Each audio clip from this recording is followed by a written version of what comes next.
오늘 하나님께서 우리에게 주시는 말씀은 디모데전서 6장 6절에서 10절 말씀입니다. 신약 성경 디모데전서 6장 6절에서 10절 말씀, 우리 다 같이 함께 한 목소리를 읽도록 하겠습니다. 그러나 자족하는 마음이 있으면 경건은 큰 이익이 되느니라. 우리가 세상에 아무것도 가지고 온 것이 없음에 또한 아무것도 가지고 가지 못하리니 우리가 먹을 것과 입을 것이 있은즉 족한 줄로 알 것이니라. 부하려 하는 자들은 시험과 올무와 여러 가지 어리석고 해로운 욕심에 떨어지나니 곧 사람으로 파멸과 멸망에 빠지게 하는 것이라. 돈을 사랑함이 일만 악의 뿌리가 되나니 이것을 탐내는 자들은 미혹을 받아 믿음에서 떠나 많은 근심으로써 자기를 찔렀도다. 아멘. 할렐루야. 주의 제 나오신 여러분 환영하고 축복합니다. 서로 한번 인사하겠습니다. 잘 오셨습니다. 축복합니다. 네, 잘 오셨습니다. 여러분 SNS를 보면 많은 그림들이 또 사진들이 떠오르죠. 오쇼완 오늘 쇼핑 완료 이런 사진들을 보실 겁니다. 명품 사진이 올라와 있고 또 멋진 차가 올라와 있고 또 호캉스하는 그런 사진들이 올라와 있습니다. 여러분 그런 사진들을 보면서 어떤 마음이 드십니까? 나도 저거 갖고 싶다. 나도 한번 저기 한번 가보고 싶다라는 생각이 자연스럽게 들 겁니다. 그래서 자꾸만 그런 것들을 보다 보면 어떻게 되죠? 상대적인 박탈감, 상대적인 빈곤감에 빠지게 됩니다. 그러면서 이런 생각을 하게 되죠. 내 인생은 왜 이렇게 불행하지? 나는 왜 저런 걸 누리지 못하지? 나는 왜 저런 거 없지? 불행하다는 생각은 부족하다라는 생각에서 옵니다. 저것만 내가 가진다면 난 더 이상 부족하지 않아. 저것만 내가 가진다면 나는 더 이상 불행하지 않을 수 있어. 라는 생각을 하게 됩니다. 그런 생각으로부터 오는 것이 바로 뭐냐면 탐심입니다. 여러분 안에 탐심이 있습니까? 그런데 예수님께서요 되게 세게 얘기하셨어요. 누가복음 12장 15절 말씀 이렇게 얘기합니다. 삼가 모든 탐심을 물리치라. 모든 탐심을요 다 물리치라고 얘기하십니다. 왜냐하면 사람의 생명의 이 소중한 이 생명의 이 소중함이 우리 소유의 넉넉한 것에 있지 않기 때문이다라고 말씀하십니다. 여러분 우리의 삶의 행복의 기준이 돈이 아니라는 거예요. 탐심으로 말미암아 조금과 무엇인가를 내가 채우면 내 삶이 복되게 되는 것이 결코 아니다. 탐심은 오히려 사람을 불행하게 한다. 그러니 탐심을 물리쳐라라고 예수님 말씀하신 겁니다. 여러분 그 탐심의 중심에 뭐가 있을까요? 돈이 있습니다. 돈. 돈이 나쁜 건가요? 나쁜 거 아니죠. 좋은 건가요? 좋다라고도 할 수 없어요. 물질, 돈은 중립적인 도구일 뿐입니다. 성경에서 결코 돈이 나쁘다라고 얘기하지 않아요. 다른 표현을 하죠. 이따 나누도록 할 텐데. 여러분 우리는 돈이 있어야 살아갑니다. 근데 여러분 이 돈을 바라볼 때 주의해야 될 것이 있어요. 사탄이 우리 인간을 넘어뜨릴 때 가장 강력하게 사용하는 도구가 이 돈이라는 사실을 여러분은 기억해야 합니다. 넘어질 수 있는 가장 강력한 걸림돌입니다. 여러분은 지금 어떤 삶을 살아가고 계십니까? 그리고 어떠한 삶을 살아가길 원하십니까? 돈의 노예로 살아가고 싶으신가요? 아니면 돈의 주인으로 살아가고 싶으신가요? 오늘 말씀을 통해서 돈의 노예가 아니라 돈의 주인으로 살아가는 여러분들이 되었으면 좋겠습니다. 우리가 어떻게 돈에 얽매이지 않는 삶을 살아갈 수 있을까? 사도 바울은 이렇게 딱 잘라 말합니다. 자족하는 것, 그것만이 돈에 얽매이지 않는, 돈으로부터 자유하는 삶을 살아갈 수 있다라고 이야기합니다. 여러분, 자족이 무엇입니까? 스스로 만족하는 것입니다. 내 행복의 근원이 환경이나 어떤 돈의 조건에 있지 않다라는 것이 바로 자족이라는 것입니다. 여러분, 자족하고 계십니까? 스스로 만족하고 계신가요? 만약 그렇지 못하다면 오늘 말씀을 주의 깊게 잘 보셨으면 좋겠습니다. 첫 번째로 우리가 보아야 될 것은 우리의 행복의 기준은 외부에 있지 않다는 겁니다. 외부에서 내부로 옮겨와야 합니다. 내가 행복할 수 있는 것은 환경이나 나에게 있는 것들, 돈, 물질, 좋은 차, 좋은 집, 그게 있으면 나는 행복하다? 성경은 그렇게 말씀하지 않습니다. 내 마음이 평안할 때 행복하다라고 말씀합니다. 하버드대에서 70여 년을 연구를 했습니다. 1938년부터 2000년대까지 75년이라는 시간, 긴 프로젝트를 가지고 연구를 했는데 행복에 대한 주제입니다. 그 결과를 놓고 많은 심리학자들이 굉장히 큰 충격을 받았습니다. 행복의 조건이 뭘까요? 성공일까요?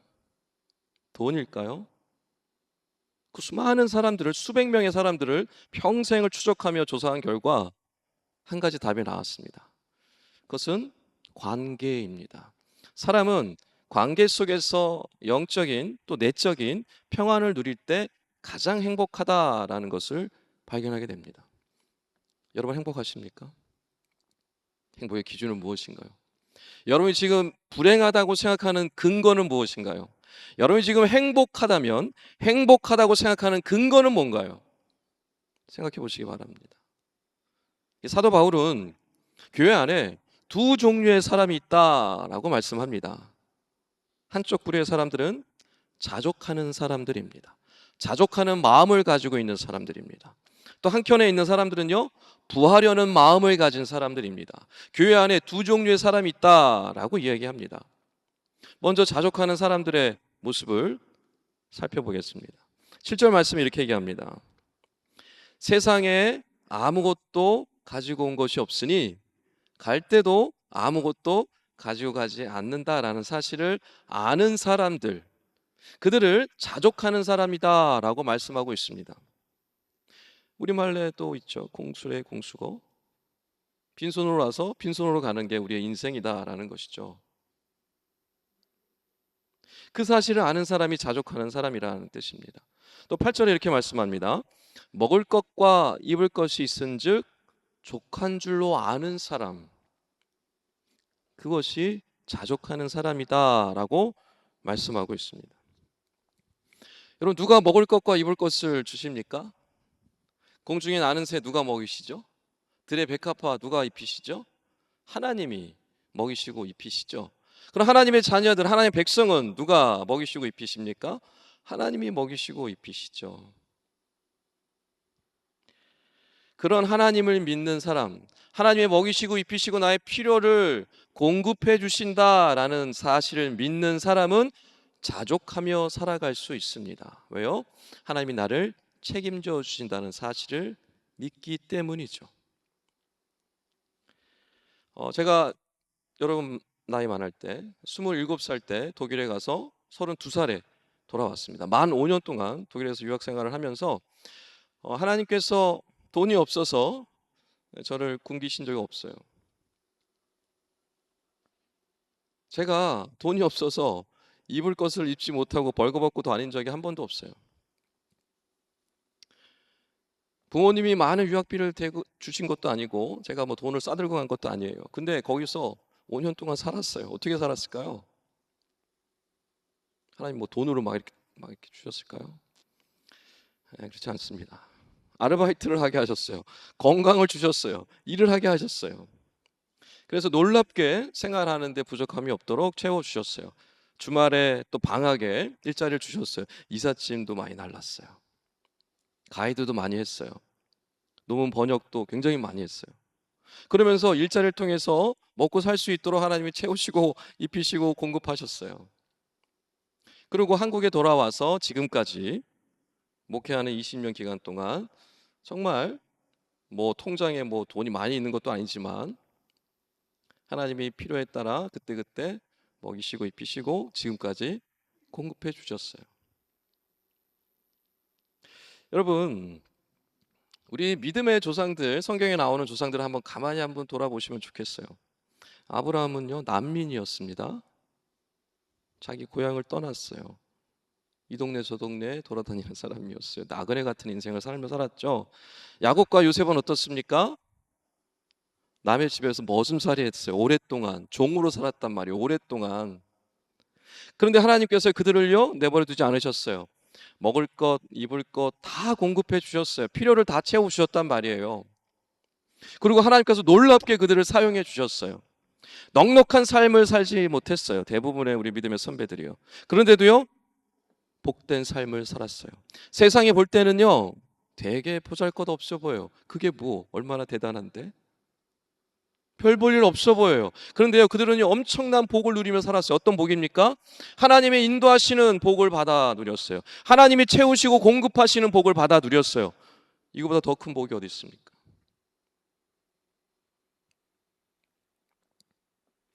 여러분, 행복은요 내가 얼마나 많이 가졌느냐에 달려 있지 않습니다. 내가 얼마나 자족하느냐에 달려 있습니다.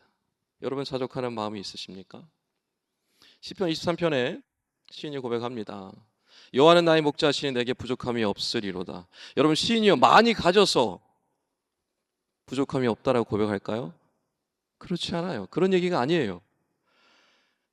여호와께서 나의 목자시니 나를 인도하시고 나를 채워주시고 나를 공급하시고 내 필요를 아시기 때문에 나는 더 이상 부족하지 않다, 걱정이 없다라는 고백입니다. 이 고백이 저와 여러분의 고백이 되길 간절히 축원합니다. 자족하는 마음으로 살아가셔서 행복한 삶을 누리시는 우리 청년들 다 되시길 간절히 축원합니다. 서로 한번 옆에 인사하겠습니다. 자족하며 삽시다. 네. 두 번째, 돈을 사랑하는 마음을 경계해야 합니다.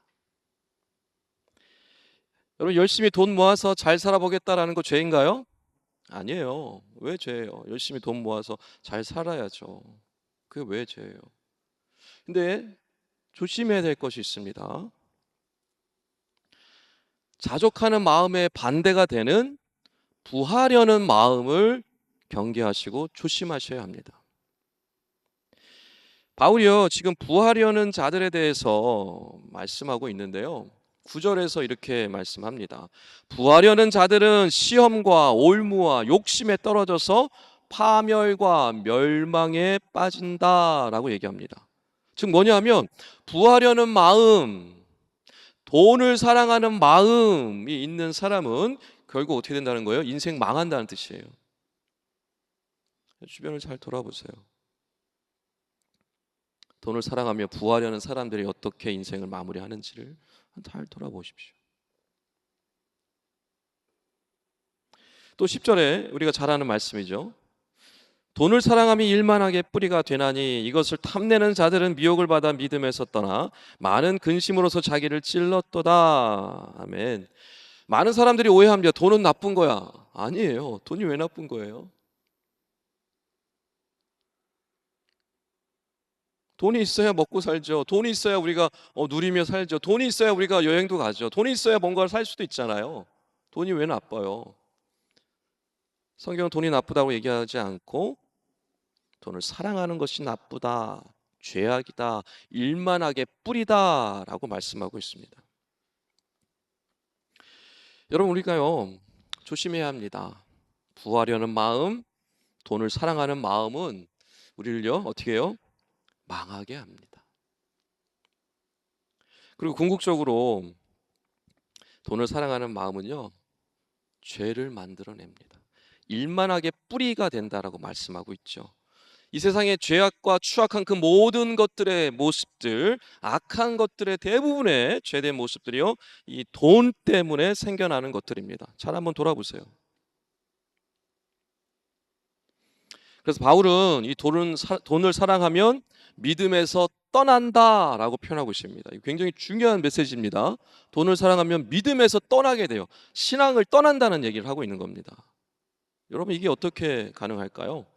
예수님께서 아주 한 줄로 요약해 주셨죠. 누가복음 16장 13절에 이렇게 말씀합니다. 너희는 하나님과 재물을 겸하여 섬길 수 없느니라. 돈을 사랑하는 사람은요, 돈을 사랑함으로 돈을 섬기는 겁니다. 하나님을 사랑하는 사람은요, 하나님을 사랑함으로 하나님을 섬기는 겁니다. 이게 동시에 이루어질 수 없다라는 겁니다. 돈을 사랑하든 하나님을 사랑하든이라는 거예요. 즉 돈을 섬기든 하나님을 섬기든 둘 중에 하나다라는 뜻입니다. 즉 돈을 사랑하는 사람은 돈을 섬기겠죠. 하나님을 섬기지 못합니다. 즉 믿음에서 떠날 수밖에 없습니다. 원래 사랑이라는 단어는 사량이라는 말에서 왔습니다. 생각할 사, 헤아릴 양. 생각이 많은 것이 사랑입니다. 누군가를 사랑해 보셨나요? 사랑하는 사람이 어떻습니까? 시도 때도 없이 생각나죠? 아침부터 저녁까지 내 머릿속에 꽉 차 있죠? 그게 바로 사랑입니다. 하나님을 사랑하는 사람은요, 늘 하나님을 생각하며 살아갑니다. 하나님께 내가 어떻게 해드릴까? 하나님 어떻게 기쁘게 해드릴 수 있을까? 내가 이렇게 하면 하나님이 좋아하실까? 하나님 어떻게 내가 예배할 수 있을까? 늘 그 생각으로 살아가는 거예요. 그게 하나님을 사랑하는 겁니다. 돈을 사랑하는 건 뭐죠? 주식이 얼마나 올랐나? 코스피가 얼마나 올랐나? 내가 투자한 게 어떻게 됐나? 늘 하루 종일 돈 벌 생각만 하는 것이 돈을 사랑하는 겁니다. 내 머릿속에 돈에 대한 생각이 가득하면 할수록 돈을 사랑하는 겁니다. 근데 문제는 이겁니다. 하나님은 우리를 사랑해 주시지만 돈은 우리를 사랑해 주지 못합니다. 돈이 나를 사랑해 주는 것 같다. 손 들어보세요.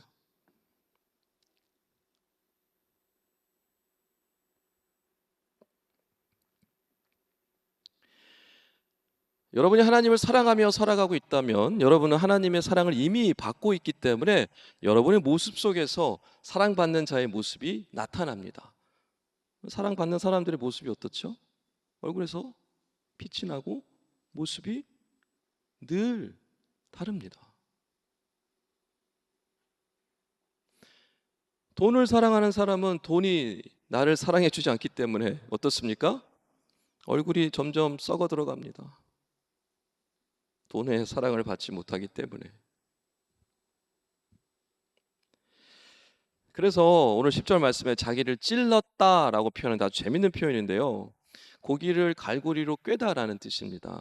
즉 돈을 사랑하는 사람, 부하려는 사람은요, 돈에게 쉽게 우리나라 말로 코 꼈다라는 뜻입니다. 돈에게 코가 끼면 어떻게 됩니까? 어떻게 되는 거예요? 돈이 이끄는 대로 살아가는 거죠. 내가 돈을 이끌고 살아가는 것이 아니라 돈이 나를 이끌어가며 삶을 살아가게 됩니다. 그럼 어떤 결과가 오게 됩니까? 돈에 끌려다니게 되면서 친구 다 잃어버리죠. 가족들도 잃어버리죠. 건강도 잃어버리죠. 내 삶에 진짜 중요한 것들을 잃어버리게 됩니다. 돈이 끌고 다니니까. 결국에 생명도 잃고 중요한 이 믿음도 신앙도 잃어버리게 되는 겁니다. 옆에 한번 이렇게 얘기했으면 좋겠습니다. 돈 사랑하지 맙시다. 고백 안 하시는 분들은 뭐예요? 돈 사랑하겠다는 거예요?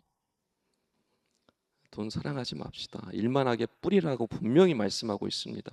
여러분의 인생이 망하지 않았으면 좋겠어요. 여러분의 인생이 불행해지지 않았으면 좋겠어요. 돈을 사랑하지 않으면 돼요. 마지막으로 이 자족하는 마음으로 우리는 어떻게 살아가야 되느냐? 돈을 사랑하지 않는 이 삶은 어떤 삶이냐? 청지기의 삶입니다. 여러분, 우리는 청지기로 살아가야 돼요. 오늘 말씀 읽지 않았지만 17절 말씀인데요. 한번 띄워 주실까요? 함께 같이 읽도록 하겠습니다. 17절 시작. 부한 자들을 명하여 마음을 높이지 말고 정함이 없는 재물에 소망을 두지 말고 오직 우리에게 모든 것을 후히 주사 누리게 하시는 하나님께 두며. 아멘. 여러분, 내가 돈을 벌죠. 그렇죠? 내가 열심히 일해서 돈 버는 거 아니에요? 맞잖아요. 근데 그 돈을 벌게 하시는 분은 누군 거예요? 하나님이에요. 이거 잊으시면 안 돼요. 내가 열심히 돈을 모아서 통장에, 내 명의의 통장에 돈을 착착착 쌓는 거, 또 내가 돈을 많이 벌어서 건물을 사고 사업을 하고 내가 하죠. 그렇죠? 근데 그 모든 것들을 가능하게 하시는 분이 누구예요? 하나님이시란 말이에요. 내 명의의 통장, 내 명의의 건물 다 하나님으로부터 말미암은 것이란 말이에요. 그 사실을 아는 사람만이요, 진짜 자족할 수 있고요, 하나님께 소망을 둘 수 있어요. 재물에 소망을 두고 살아가지 않을 수 있단 말이에요. 그게 어떤 삶이에요? 그게 바로 청지기의 삶이에요. 하나님의 것을 내가 잠시 맡았을 뿐이라는 것, 나는 그의 대리자라는 사실, 내가 가지고 있는 그 모든 것이 하나님께로부터 왔다라는 사실을 믿고 그렇게 살아가는 사람이요, 청지기의 삶을 살아가는 겁니다. 그래서 성경에 오늘 18절 말씀에 보면 청지기로 살아가는 삶의 결과, 즉 청지기적인 삶은 어떤 특징이 나타난지를 아주 구체적으로 말씀해 주고 있어요. 18절 한번 띄워주시고요, 같이 한번 읽도록 하겠습니다. 함께 읽습니다. 선을 시작. 선을 행하고 선한 사업을 많이 하고 나누어 주기를 좋아하며 너그러운 자가 되게 하라. 아멘. 청지기로 살아가는 삶을 살아가는 우리 사람들은요, 월급을 받아도 자기만을 위해 사용하지 않습니다. 왜요? 하나님께서 주셨다라는 사실을 너무나 잘 알고 있는데 어떻게 이걸 나만을 위해 사용하겠어요? 오늘 말씀처럼 베풉니다. 밥 사줘요. 커피 사준단 말이에요. 돈이 너무 없어서 너무 힘들게 하면 돈도 막 구워준단 말이에요. 나눠준단 말이에요. 선을 베풀어요. 나눠준단 말이에요. 왜요? 이게 내 거가 아니라 하나님이 주신 거니까. 나만을 위해 주신 것이 아니라 사용하라고 주셨으니까요. 그런데 내가 열심히 모아서 모은 돈, 이것도 내 거, 내가 산 내 명의의 건물도 내 거, 내가 가지고 있는 주식, 내가 가지고 있는 모든 재산들 다 내 명의로 된 거 다 내 거, 이 모든 것이 하나님이 아니라 나로 말미암은 것이다 라고 생각하고 살아가는 사람들은요, 선을 베풀지 못해요. 가끔씩 이렇게 뭐 좀 주긴 하겠죠. 근데 넉넉한 사람, 너그러운 사람, 베푸는 삶을 살아가지 못합니다. 그리고 무엇보다도 하나님께 예물을 구별하여 드리지 못합니다. 내 거를 드려야 되니까.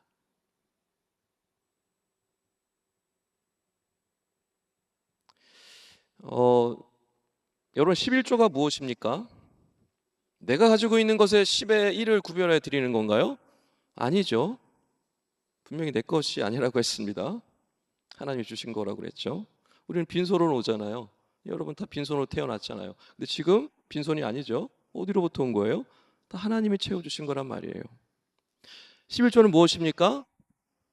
나에겐 그 모든 것 다 하나님께로부터 왔기 때문에 내가 월급을 타든 사업을 통해서 장사를 해서 돈을 벌든 다 하나님께서 주셨고 하나님으로부터 말미암은 것이기 때문에 감사함으로 그 중에 10의 1을 구별하여 드리는 것이 11조입니다.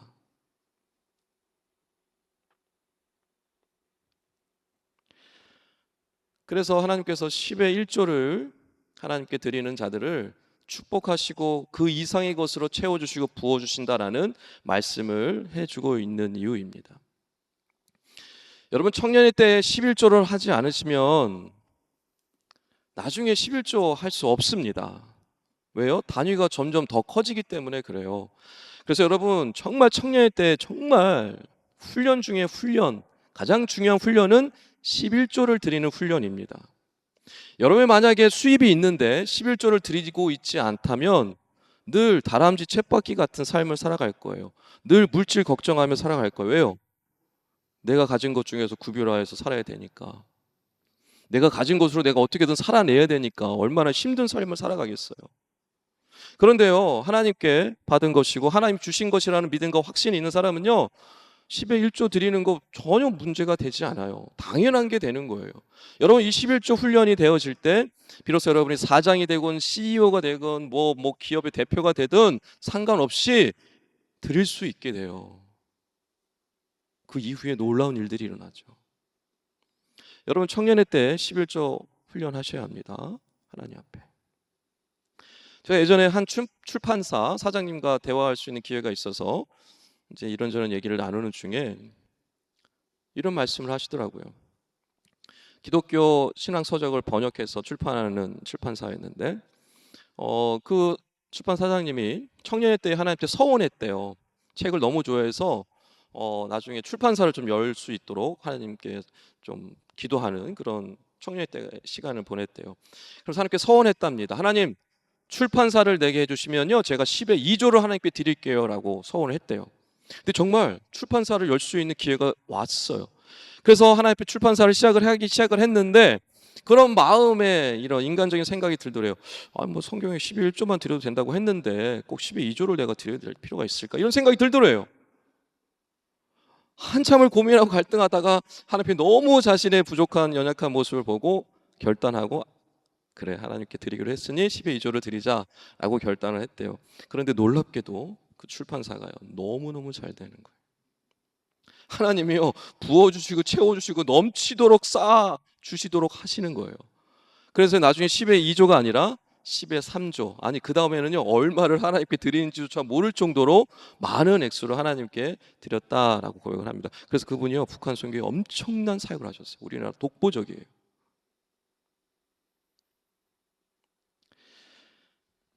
여러분 기도하십시오. 뭐라고 기도해야 될까요? 하나님 부어주고 채워주시옵소서. 기도하셔야 돼요. 근데 그 목적이 중요하겠죠. 하나님 부어주고 채워주십시오.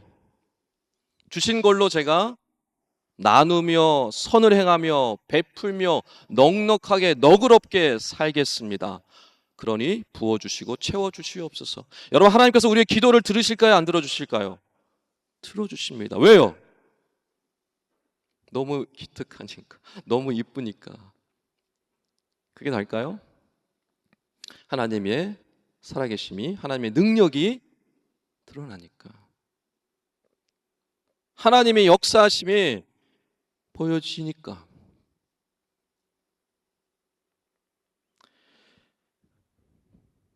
옆에 한번 이야기하겠습니다. 말씀을 정리하겠습니다.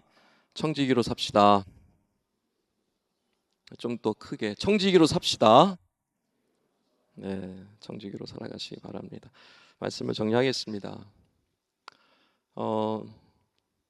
우리는 타락했죠. 그래서 우리 안에 탐심이 있어요. 탐심. 근데 우리는 예수 믿고 변화됐어요. 그렇잖아요. 변화됐잖아요.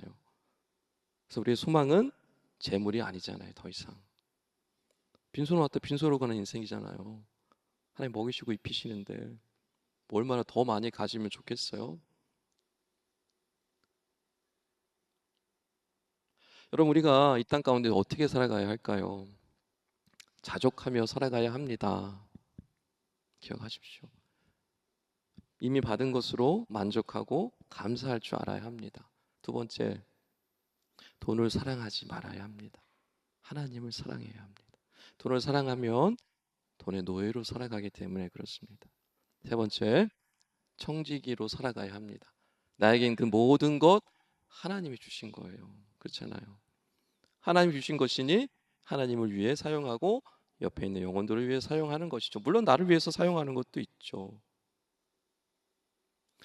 청지기로 살아갈 때 하나님께서 어떻게 하십니까? 부어주시고 채워주십니다. 어제 성수동구상 포럼을 마쳤어요. 거기서 한 발제를 맡았던 김정태 대표님이 있어요. 그분하고 여러 번 앞에도 만났었는데 그런 얘기를 하세요. 그분이 열심히 청년 때 신앙생활 하셨는데 하나님께 드리기로 작정을 하고 그 오랜 시간 동안 변함없이 많은 것을 베풀고 살았어요. 그리고 지금 성수동에서 미스크라는 대표로 지금 일을 하고 있죠.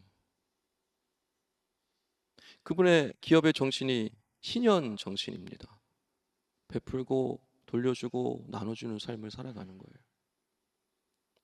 여러분 그렇게 하니까 어떻게 하나님이 하실까요? 더 많이 나누라고 계속 부어주세요. 계속 채워주신단 말이에요.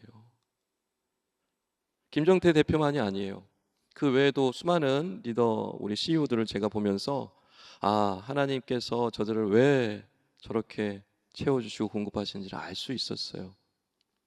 오늘 말씀처럼 자족하는 마음이 있는 사람들은 어떻게 살아요? 베풀고 나눠요. 내가 가진 것으로 이미 충분하니까 더 가지고 싶은 마음보다 나누고 베푸는 마음이 있기 때문에 그래요. 여러분 그렇게 나아가셨으면 좋겠어요. 우리 청년들이요. 그래서 여기서 부자도 많이 나오고 막 대표도 많이 나오고 우리 CEO들도 많이 나왔으면 좋겠어요. 사장님들 막 많이 나왔으면 좋겠어요. 근데 자기 배만 부르는 사장들이 아니라 정말 영혼들을 살리고 영혼들을 회복시키시고 하나님의 나라를 세워가는 그런 멋진 사장들이 많이 나왔으면 좋겠어요. 그래서 바라옵기는 우리가 살아가는 세상이 비록 어둡고 탐심이 가득하고 무한 경쟁 시대 속에서 누가 좋은 거 타고 다니냐, 누가 좋은 집 사냐, 누가 많은 거 가졌냐 가지고 서로 판단하며 지적하는 그런 세상 속에 살아가고 있지만 우리는 하나님의 자녀 백성이라는 사실, 자족하며 살아가는 복된 인생이라는 사실을 기억하시고 한 주간 청지기로 살아가심으로 귀한 영혼들을 세워가시고 하나님께 영광이 되어드리는 우리 청년들, 우리 성도님들 다 되시길 주님의 이름으로 축원합니다.